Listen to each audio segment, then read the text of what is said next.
Star Wars fans are irritating when they tell you that your opinions are not valid and that anyone who thinks other than they do is wrong. Non-Star Wars fans are frustrating when they tell you you're a fool for putting so much time, effort, emotion into a fictional universe. But if there's one thing I cannot stand, it's moronic reporters that don't do their homework, don't know anything about the Star Wars community or even the Star Wars movies themselves, and try to convince everyone that they have to hate the prequels. It gets on my nerves.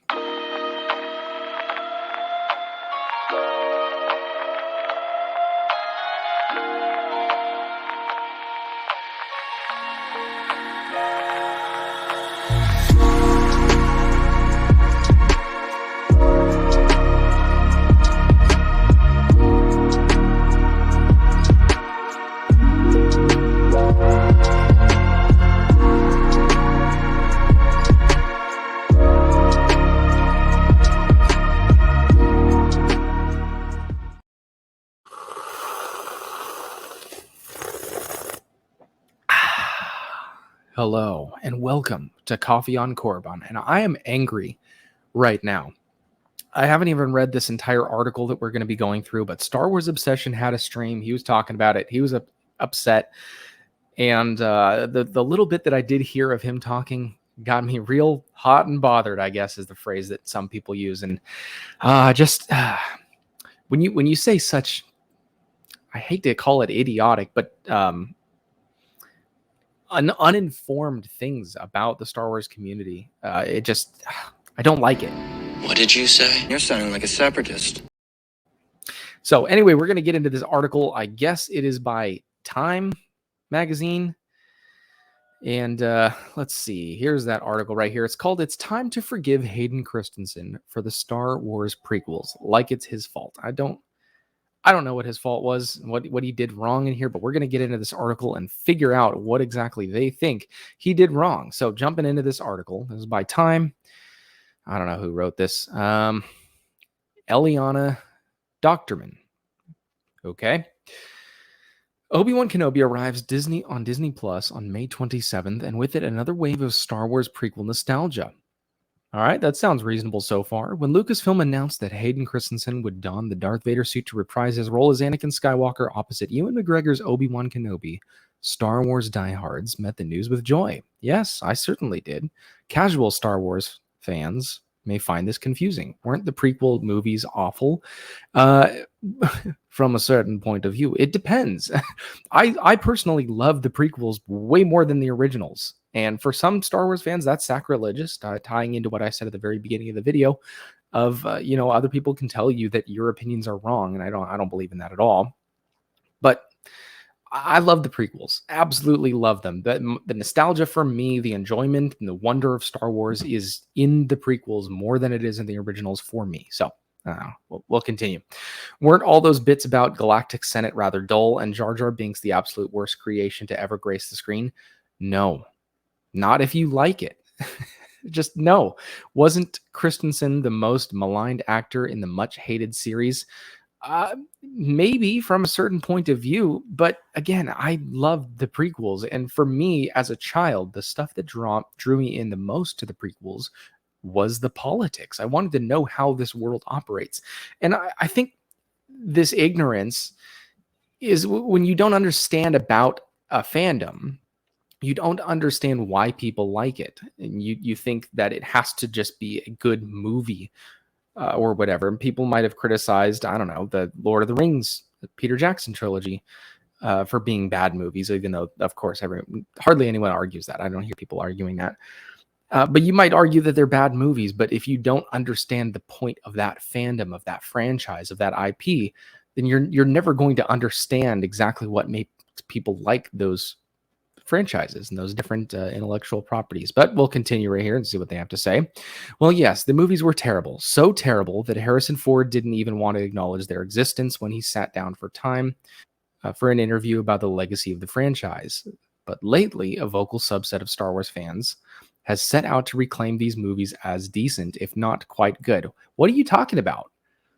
A vocal subset? I mean, You talk to pretty much anyone that considers themselves a Star Wars fan, and I've not really heard anyone, at least, in casual conversation with people, say, "Oh yeah, those the prequels were all right."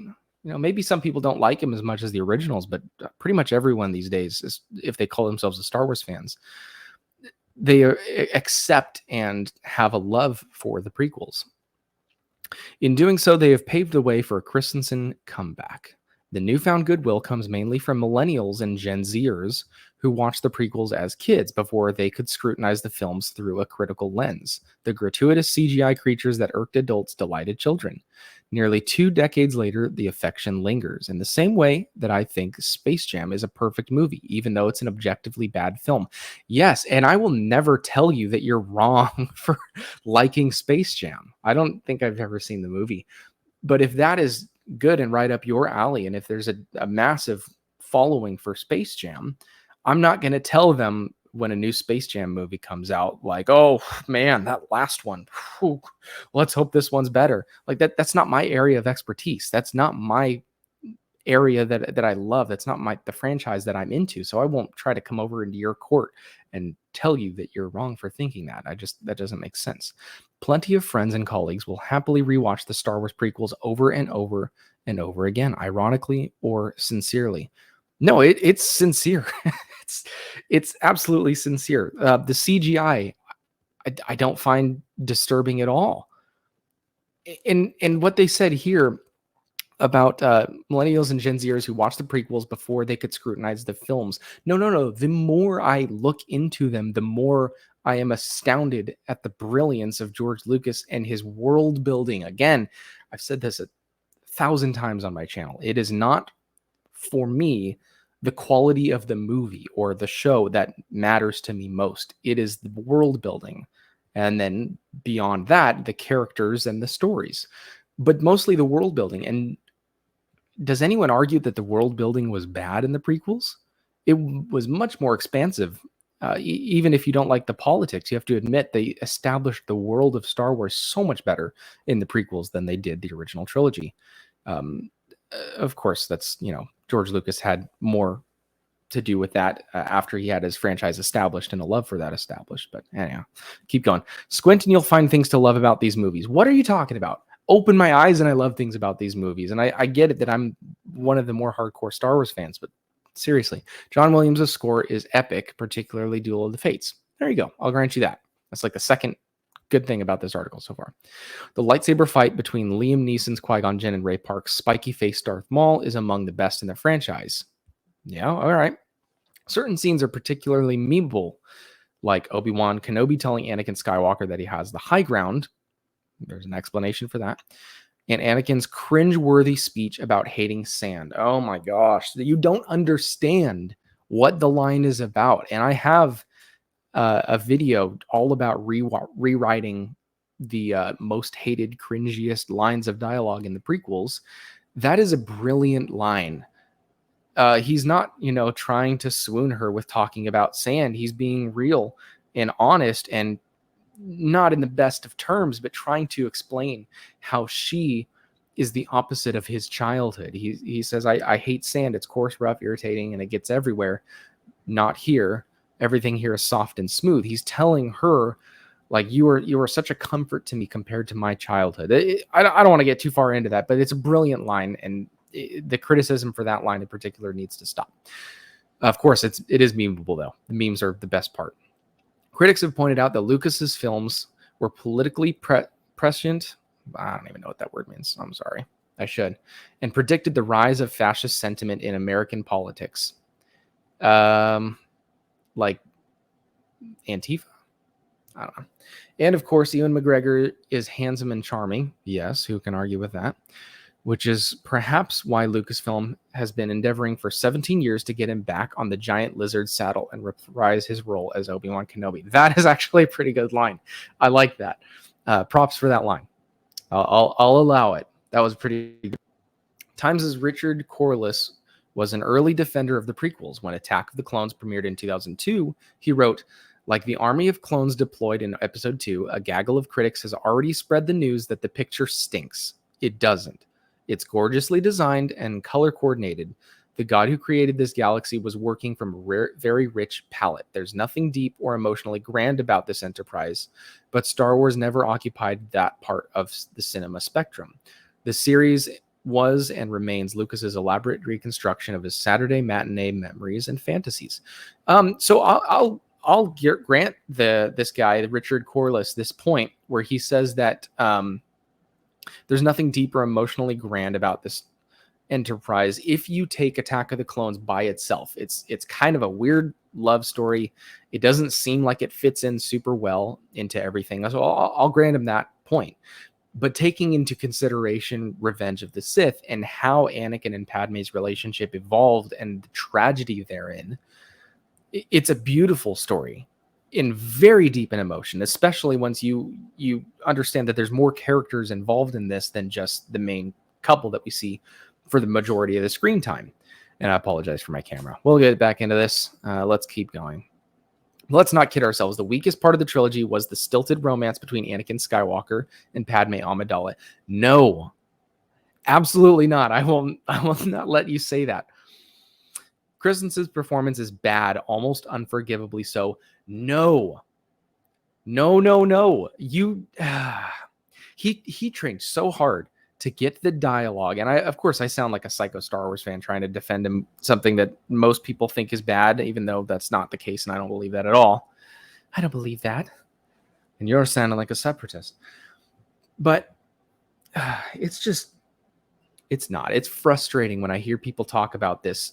This is mansplaining, I guess, if it's not a thing, but if it was a thing, this is mansplaining. It's telling people how to think and what they think, and shout out to K-Brew, a local coffee shop. I tried them out the other day, and they were awesome. So thank you, K-Brew. I had to buy one of your mugs.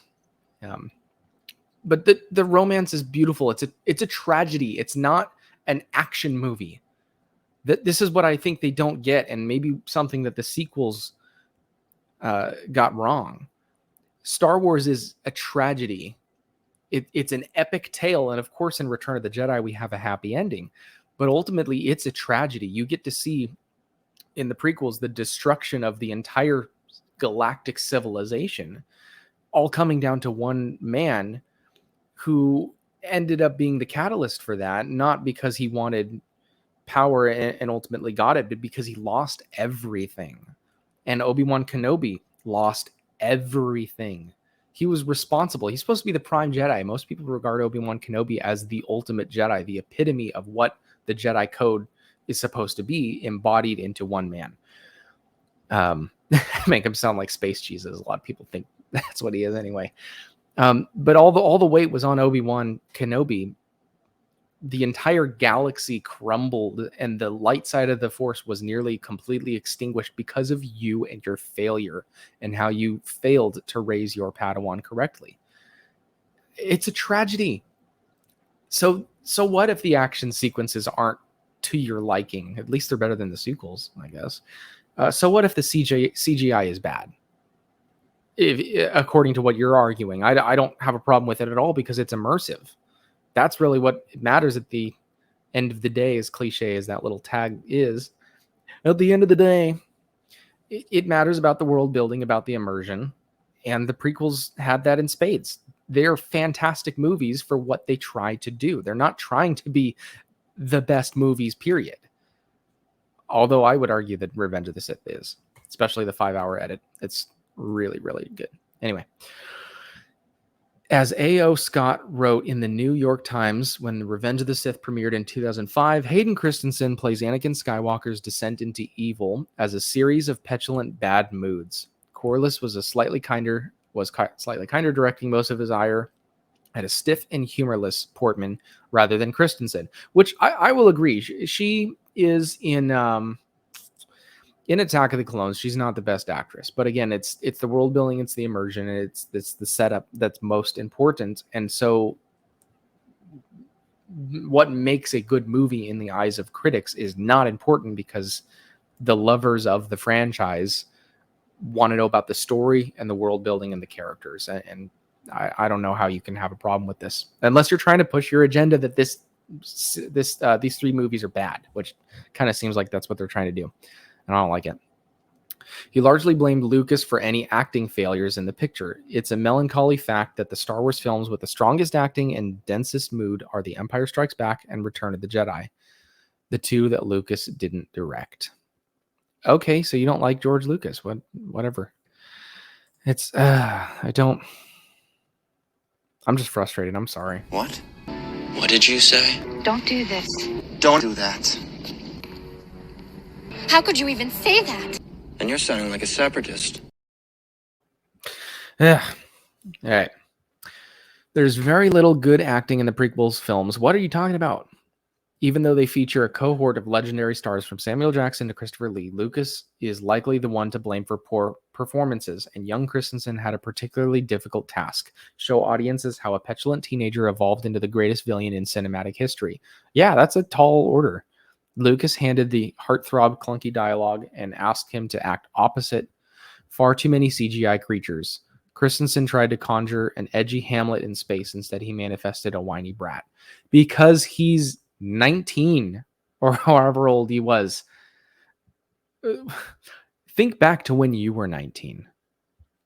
Were you eloquent in how you approached people that you were interested in? No. And especially if you had been taught your entire life to be completely void of emotion, basically. There is no emotion, there is peace. And so anything you're feeling, especially through puberty, I can only imagine what the Padawans went through at that time, trying to, conceal, don't feel.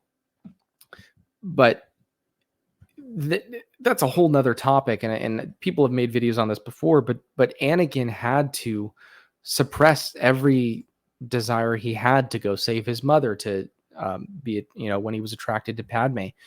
And you have to be this emotionless, stoic monk your entire life. And anytime you feel anything or you have any concerns about things, they tell you you're wrong. Go meditate and fix whatever your problem is with the light side of the Force. Of course, he's going to be very awkward when he's finally exploring those things. And I guess this is, you could argue, an in-canon explanation for why the dialogue was poor or whatever from an objective standpoint, from a critical standpoint. But it's beautiful and it makes so much sense. Just like the no with Darth Vader when he finally has the suit on seems awkward to some people until you realize that he was letting out such a guttural scream. The vocal processor didn't know how to manipulate it into words, and that's all that it could put out. It's tragic. So it's beautiful. The prequels are beautiful, whether they have these flaws that critics don't like or not. They're so good. Anyway, let's keep going. This is really frustrating. Do you feel my pain? Both McGregor and Christensen appeared to be acutely aware of their deleterious. Is that right? Deleterious? I'm too tired. I need more coffee. My goodness. Effect the prequels had on Christensen's career. Much of the press tour for Obi-Wan Kenobi has centered on the reclamation of the prequels and Anakin in particular. I found it quite hard. That's not his voice at all. McGregor told Entertainment Weekly of the reaction to the prequels. For it to come out and get knocked so hard was personally quite difficult to deal with. He went on to say the tides are turning. Now I meet people who we made those films for, who were kids at the time, and he said, and our Star Wars films are their Star Wars films, in the way that Carrie Fisher and Alec Guinness and Mark Hamill and Harrison Ford's films were ours. They're theirs. We're theirs. And that's beautiful that they were important to the kids who we made them for. It's just so nice to finally get that wave of positivity about them. And that makes me so happy, because we've loved you the entire time. We've loved your characters the entire time. And I wish, I had an opportunity to talk to Hayden or Ewan or George, even though I'm never going to get that chance. Well, I mean, you never know. But if I had the opportunity, I would just tell them thank you for what you've done, because you've shaped so many of us into the people we are with how your characters were and how we could relate to them. And I'm sorry that the vocal critics and the media got a hold of your perception of how the films were perceived. Because there are those of us that love these films, and if we had 3 movies to pick, some of us would pick episodes 1, 2, and 3. If we only got to watch 3 movies the rest of our life. So it's just a little sad and frustrating, and I wish I had an opportunity to tell them thank you for the work that you did, because some of us really appreciate it. All right, let's keep going right here. Hoping to capture that younger demographic, the trailers coyly tease a rematch between Anakin and Obi-Wan, which, by the way, a lot of people do not want, just so you know. Lucasfilm could have put anyone inside that Vader suit, but they're bringing back Christensen because Obi-Wan Kenobi is racked with guilt for letting his trainee Anakin turn to the dark side. The fact that you're calling him a trainee shows how little you know or care about the Star Wars universe. It's not. You were my brother, Anakin. You were my trainee, Anakin. Turn to the dark side, and the show will reportedly find Obi-Wan a broken man looking out for little Luke Skywalker on Tatooine. Yeah. Presumably, director Deborah Chow also wants to remove Vader's helmet and show Anakin's face at some point, scarred from his volcano set showdown with Obi-Wan in the Revenge of the Sith. It wasn't on a volcano, it's on a planet called Mustafar. No doubt the moment will be played as pure fan service or not. I just had a video up earlier today before filming this talking about how they could make that fight work in person. And if they do it right, it will be beautiful and poetic and tragic, again, because it's ultimately a tragedy. So we've collectively decided to forgive Christensen. Good. Who is we? You? Decided to forgive Christensen. Good. When we asked in a recent YouTube interview how he felt about the fans finally embracing him, Christensen replied, "I guess the moral of the story is patience." I feel bad for them. I really do. Fandoms are rarely so forgiving. The more toxic corners of the Star Wars fandom, I know where this is going, have driven other Star Wars actors like Kelly Marie Tran and Daisy Ridley off social media, not even for the sin of being poor actors, but for merely existing as female heroes in a film that happened to kill off fan favorite character Luke Skywalker. No. My goodness, seriously, we didn't hate. I mean, I can't speak for everyone because I know there's always going to be a small, tiny group of psychos that do stuff that most people would not. But as far as the general population of Star Wars fans, we didn't hate Kelly Marie Tran. We hated her character because it was just a poor character that had bad dialogue. I mean, talk about bad dialogue. This is how we win, not by killing what we hate, but by defending what we love. You're at war, moron. Again, whole nother video. And then Daisy Ridley was a Mary Sue. We all know that. Again, a poorly written character and a stand-in for, because she's awesome kind of things. It's not because she was existing as a female hero. No one cares. Why do you think we like Princess Leia so much? Why do you think we like Padme so much?